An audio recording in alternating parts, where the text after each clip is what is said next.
Boris Johnson's historic Brexit trade deal has been overwhelmingly supported by MPs in the Commons, with a majority of 448. MPs returned from their Christmas holidays for an emergency debate today to vote on the EU trade agreement ahead of the UK's departure from the transition period tomorrow night. After 5 hours of debate, MPs voted by 521 to 73 to approve the trade deal. The trade agreement received the large support after both the Labour Party and the backbench Tory hardline Eurosceptics, the European Research Group, vowed to vote in favour of the deal. The bill will now move to the House of Lords to be debated by peers before a vote tonight. If passed in both houses, it will be given royal assent and become law late tonight or in the early hours of tomorrow morning. Labour leader Sir Keir Starmer ordered his MPs to support the deal in today's Commons vote despite describing it as thin and with many flaws.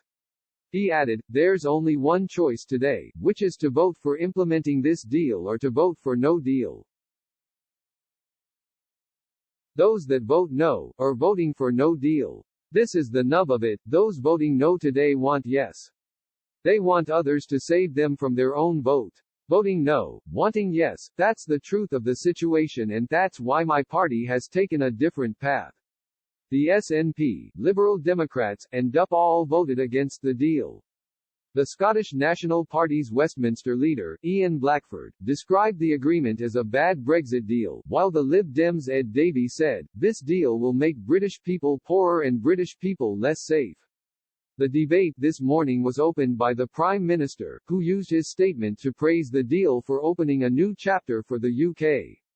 He said, "At the heart of this bill is one of the biggest free trade agreements in the world, a comprehensive Canada-style deal, worth over £660 billion, which, if anything, should allow our companies to do even more business with our European friends, safeguarding millions of jobs and livelihoods in our UK and across the continent.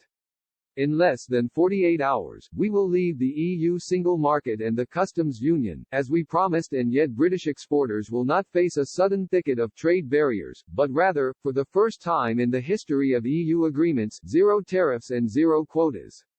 He described the trade deal as a historic resolution that would open a new chapter in our national story.